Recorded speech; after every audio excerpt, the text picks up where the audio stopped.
यह है श्रीमद् भगवत गीता, ठीक है, हिंदी टीका, पूज्य श्री स्वामी राम सुखदास जी द्वारा, ठीक है, गीता प्रेस गोरखपुर से है। यह अध्याय 13 है, ठीक है, इसका 24वां श्लोक। देखिए, कई मनुष्य ध्यान योग के द्वारा, कई सांख्य योग के द्वारा और कई कर्म योग के द्वारा अपने आप से अपने आप में परमात्मा तत्व का अनुभव करते हैं। ठीक है, देख लीजिए, ध्यान योग द्वारा, सांख्य योग द्वारा और कर्म योग द्वारा, ठीक है ना, और भक्ति योग, यहाँ पे भक्ति योग नहीं बताया, ठीक है। चलिए, यह अध्याय 6 है, 6 का 11वां श्लोक। देखिए, ध्यान योग के लिए बता रहे हैं यहाँ पे, शुद्ध भूमि पर जिस पर क्रमशः कुशल मृग चाल और वस्त्र बिछे हैं, जो न अत्यंत ऊंचा हो और न अत्यंत नीचा, ऐसे अपने आसन को स्थिर स्थापन करके उस आसन पर बैठकर चित्त और इंद्रियों की क्रियाओं को वश में रखते हुए मन को एकाग्र करके अंतःकरण की शुद्धि के लिए योग का अभ्यास करें। काया, सिर और गले को सीधे अचल धारण करके तथा दिशाओं को न देखकर केवल अपनी नासिका के अग्रभाग को देखते हुए स्थिर होकर बैठे। जिसका अंतःकरण शांत है, जो भयरहित है और जो ब्रह्मचारी व्रत में स्थित है, ऐसा सावधान ध्यान योगी मन का संयम करके मेरे में चित्त लगाता हुआ मेरे प्राण होकर बैठे। देख लीजिए, भगवान खुद के बारे में बता रहे ना, मेरे में चित्त लगाता हुआ, ये ध्यान योग भी भगवान में चित्त लगाते हुए, ये ध्यान योग की बात हो गई। ठीक है, चलिए, ये 8वां अध्याय है, ठीक है, उसका 11वां श्लोक। ये सांख्य योगी के लिए देखिए, वेद वेता लोग जिसको अक्सर कहते हैं, वितराग यति जिसको प्राप्त करते हैं, और साधक जिसकी प्राप्ति की इच्छा करते हुए ब्रह्मचार्य का पालन करते हुए है, पद में तेरे लिए संक्षेप से कहूंगा। ठीक है, ये सन्यासी, ठीक है, ये सन्यासी के लिए, जो सांख्य योगी बोलते हैं ना, उनके लिए। इंद्रियों के संपूर्ण द्वारों को रोककर मन का हृदय में निरोध करके और अपने प्राणों को मस्तक में स्थापित करके योग धारणा में समय प्रकार से स्थित हुआ जो साधक प्रणव इस एक अक्षर ब्रह्म का मानसिक उच्चारण और मेरा स्मरण करता हुआ शरीर को छोड़कर जाता है, वह परम गति को प्राप्त होता है। देख लीजिए, यहां पर भी क्या आया है, माम, मेरा स्मरण। ठीक है, ध्यान योगी के लिए भी वही मेरा, और सांख्य योगी के लिए भी यही भगवान अपना बता रहे। देखिए, ये 5वां अध्याय है, ठीक है। यहां पर देखिए, अर्जुन जी पूछते, अर्जुन बोले, हे कृष्ण, आप कर्मों का स्वरूप से त्याग करने की और फिर कर्मयोग की प्रशंसा करते हैं, अतः इन दोनों साधनों में जो एक निश्चित रूप से कल्याणकारक हो उसको मेरे लिए कहिए, कि जो मेरे लिए कल्याणकारक हो वो मुझे मेरे लिए आप कहिए। सांख्य योगी और कर्मयोगी, ध्यान योगी, इसमें जो श्रेष्ठ, अब देखिए, श्री भगवान बोले संन्यास सांख्य योगी, देखिए, और कर्मयोगी दोनों ही कल्याण करने वाले हैं, परंतु उन दोनों में भी कर्म संन्यास सांख्य योग से कर्मयोग श्रेष्ठ है। देख लीजिए, संन्यास योग से कर्मयोग को श्रेष्ठ बताया भगवान ने। ठीक है ना,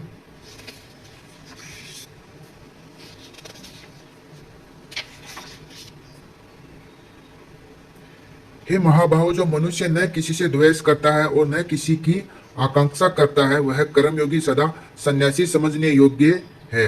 देख लीजिए, जो कर्मयोगी है ना, सबके लिए हित के लिए कर्म करता है, किसी से द्वेष नहीं करता, वो एक सन्यासी समझने योग्य ही है।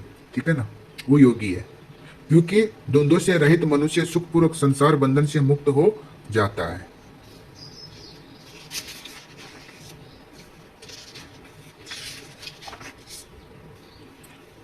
देखिए, बेसमझ लोग सांख्य योग और कर्म योग को अलग अलग फल वाले कहते हैं, न कि पंडित जन। या पंडित जन मतलब ज्ञानी को कहते हैं।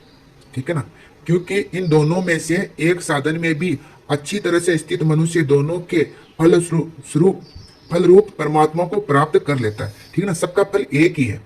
ठीक है, चाहे ज्ञान योगी हो, कर्म योगी हो, भक्त योगी हो। ठीक है ना, देख लीजिए, फल रूप परमात्मा को प्राप्त कर लेता है कोई भी एक भी साधन। ठीक है, चलिए, ये अगला श्लोक में देखिए, सांख्य योगी के द्वारा जो तत्व है प्राप्त किया जाता है वह कर्मयोगी के द्वारा भी वही प्राप्त किया जाता है। अतः जो मनुष्य सांख्य योगी और कर्मयोगी को फल रूप में एक देखता है वही ठीक देखता है। ठीक है ना, दोनों का फल देख लीजिए एक ही है, चाहे कर्मयोग सांख्य योग। चलिए, ये 9वां अध्याय है। ठीक है, इसका 14वां श्लोक देखिए। ये भक्त के लिए बता रहे हैं, नित्य निरंतर मुझ में लगे हुए मनुष्य दृढ़वर्ती होकर लग्न पूर्वक साधन में लगे हुए प्रेम पूर्वक कीर्तन करते हुए तथा मुझे नमस्कार करते हुए निरंतर मेरी उपासना करते हैं। ठीक है, ये भक्त के लिए बताए हैं। ठीक है ना, भगवान के नाम का कीर्तन, भगवान की लीला का कीर्तन, उनके लिए, ये भक्त के लिए यहाँ बता रहे हैं। तो आगे देखिए 15वां श्लोक। दूसरे साधक ज्ञान यज्ञ के द्वारा एक ही भाव से अभेद भाव से मेरा पूजन करते हैं। ये देख लीजिए, ज्ञान यज्ञ जो सांख्य योग संन्यास, ठीक है ना, उसमें भी भगवान का मामाया मेरा पूजन करते हैं, मेरी उपासना करते हैं। और दूसरे भी कई साधक अपने को पृथक मानकर चारों तरफ मुख वाले मेरे, ये कर्म योगी के लिए आता है। भगवान का जो विराट रूप है ना, उसी को, ठीक है ना, देखिए, अपने को पृथक मानकर चारों तरफ मुख वाले मेरे विराट रूप के अर्थात संसार को मेरा विराट रूप मानकर सेव्य सेवक भाव से मेरी अनेक प्रकार से उपासना करते हैं। ठीक है, ये देख लीजिए, यहां पे इसका भावार्थ भी है। ऐसे ही कई कर्मयोगी साधक अपने को सेवक मानकर और मात्र संसार को भगवान का विराट रूप मानकर अपने शरीर, इंद्रियां, मन, बुद्धि आदि संपूर्ण क्रियाओं को तथा पदार्थों को संसार की सेवा में ही लगा देते। इन सबको सुख कैसे हो, सुख का दुख कैसे मिटे, इनकी सेवा कैसे बने, ऐसी विचारधारा से वे अपने तन मन धन आदि से जनता जनार्दन की सेवा में ही लगे रहते हैं।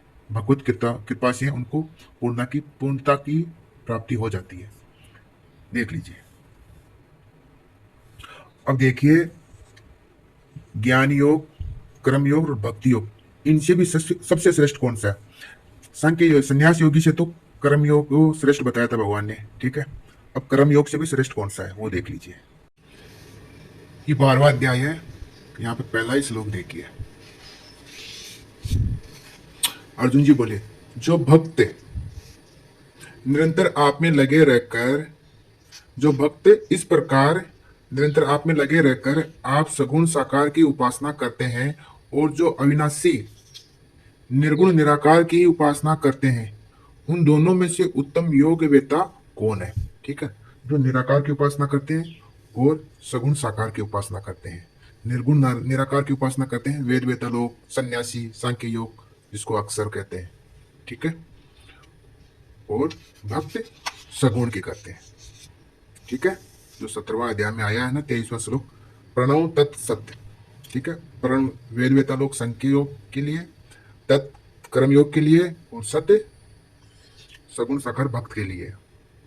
देखिए, अभी श्री भगवान बोले, मुझ में मन को लगाकर नित्य निरंतर मुझ में लगे हुए जो भक्त परम श्रद्धा से युक्त होकर मेरी सगुण साकार की उपासना करते हैं, वे मेरे मत में सर्वश्रेष्ठ योगी है।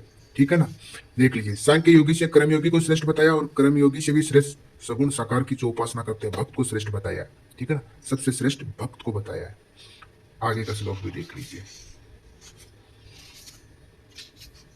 और जो अपने इंद्रिय समूह को भली भांति वश में करके चिंतन में न आने वाले, सब जगह परिपूर्ण देखने में न आने वाले, निर्विकार, अचल, ध्रुव, अक्षर, ठीक है ना, देख लिया, अक्षर आ गया, ये निर्गुण की बात हो रही है, निराकार की, और अव्यक्त की तत्परता से उपासना करते हैं, वे प्राणी मात्र के हित में प्रीति रखने वाले और सब जगह संबुद्धि वाले मनुष्य मुझे ही प्राप्त होते हैं। देखो जी, जो निराकार की उपासना करते हैं वो भी श्री कृष्ण भगवान को ही प्राप्त होते हैं। जो परमात्मा का विराट रूप है उसकी उपासना करते हैं कर्मयोगी, वो भी श्री कृष्ण भगवान को ही प्राप्त होते हैं। और सगुण की उपासना करते हैं वो भी श्री कृष्ण भगवान को प्राप्त होते हैं। ये आगे का 5वां श्लोक देखिए। अव्यक्त में आसक्त चित्त वाले उन साधकों को अपने साधन में कष्ट अधिक होता है, क्योंकि देहाभिमानियों के द्वारा अव्यक्त विषयक गति कठिनता से प्राप्त की जाती है। देख लीजिए, बाकी जो है ना, जो सांख्य योग, क्रम योग, ये बड़ा कठिनता से बताया है। ठीक है ना, और जो भक्त के लिए है, ठीक है ना, भक्ति योग, उसको श्रेष्ठ बताया है, क्योंकि उसमें भगवान ही सब प्राप्त करवा देते हैं।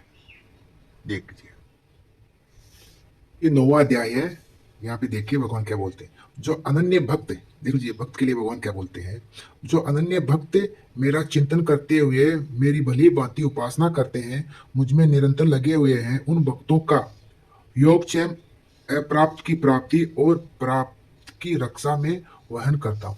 देख लीजिए, जो भी हमको प्राप्त करना है वो भगवान हमारी सहायता करके हमको प्राप्त करा देते हैं, लेकिन कर्मयोगी और सांख्य योगी वो अपने ज्ञान द्वारा खुद प्राप्त करते हैं।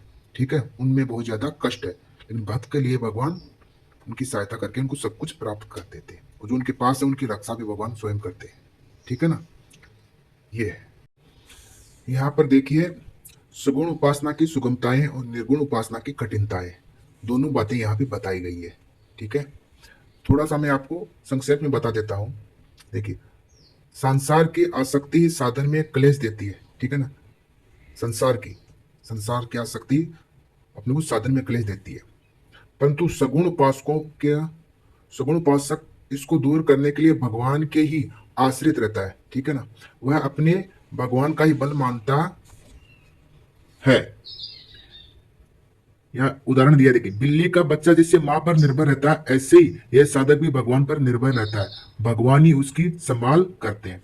देखिए बिल्ली का बच्चा, जैसे कि बिल्ली का बच्चा है तो जो बिल्ली क्या करती है, बच्चे को मुंह में पकड़ के कहीं भी ले जाना है तो मुंह में पकड़ के ले जाती है। ठीक है ना, तो उसको कुछ भी नहीं करना पड़ता है। ऐसे ही भक्त के लिए भगवान ही सब कुछ प्राप्त करवा देता है।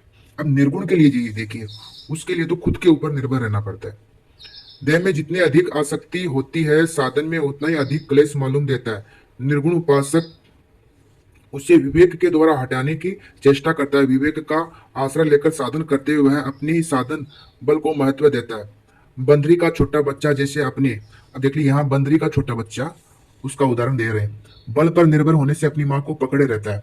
अब देखिए बिल्ली तो बच्चे को पकड़ के ले जाती है ना मुंह में, लेकिन बंदरी का बच्चा होता है वो खुद पकड़ के रखता है अपनी माँ को। ठीक है ना, अपनी माँ के साथ जाता है तो खुद अपने बल पे पकड़ कर रखता है, अगर छोड़ देगा तो गिर जाएगा। तो निर्गुण में अगर कहीं भी अगर थोड़ी चूक हो जाती है तो डायरेक्ट नीचे गिर जाता है। ठीक है, लेकिन भक्त के लिए भगवान उसको स्वयं सब कुछ प्राप्त करा देते हैं। ये आपको उदाहरण आपको समझ में आया होगा भली बात। चलिए ठीक, श्रीमद् भागवत महापुराण दूसरा खंड है और गीता प्रेस गोरखपुर से। ये 10वां स्कंद है, पेज नंबर 305 है और इसका अध्याय 28। ठीक है, ये वरुण लोक से नंद जी को छुड़ा कर लाना। ठीक है, नंद बाबा को ले गए थे वरुण देव, तो वहां से श्री कृष्ण भगवान जाके लेके आते हैं। ठीक है, तब यहाँ पे देखो वरुण जी ने कहा, प्रभु आज मेरा शरीर धारण करना सफल हुआ, आज मुझे संपूर्ण पुरुषार्थ प्राप्त हो गया है, क्योंकि आज मुझे आपके चरणों की सेवा का शुभ अवसर प्राप्त हुआ है। भगवान जिन्हें भी आपके चरण कमलों की सेवा का शुभ अवसर मिला वे भव सागर से पार हो गए हैं। अब यहां से देखिए, आप भक्तों के भगवान, जो भक्त है ना उसके लिए भगवान, वेदांतियों के ब्रह्म, देखिए जो वेदांती लोग हैं उनके लिए ब्रह्म, और योगियों के परमात्मा है। ठीक है, जो कर्म योगी है उनके लिए परमात्मा। ठीक है, एक ही भगवान का नाम ही अलग अलग, जो 3 मार्ग बताया मोक्ष प्राप्ति के लिए उसके अनुसार। ठीक है, भक्तों के लिए भगवान है, वेदांतियों के लिए ब्रह्म और योगियों के लिए परमात्मा। ठीक है, आपके स्वरूप में विभिन्न लोक सृष्टियों की कल्पना करने वाली माया नहीं है, ऐसा श्रुति कहती है। ठीक है, देख लीजिए माया से अतीत है भगवान। ठीक है, तो परमात्मा का ही वो 3 नाम है। जो प्रणव दिया है वो वेदांतियों के लिए है। ठीक है, और तत् दिया है वो योगियों के लिए है, और जो सत है वो है भक्तों के लिए। ठीक है, चलिए अब देखिए ये श्रीमद् देवी भागवत महापुराण है, उसका दूसरा भाग है। ठीक है, गीता प्रेस गोरखपुर से ही है। इसमें ये 7वां स्कंद है और इसका अध्याय है 37। ठीक है, इसका पेज नंबर भी देख लीजिए 196, भगवती द्वारा अपनी श्रेष्ठ भक्ति का वर्णन।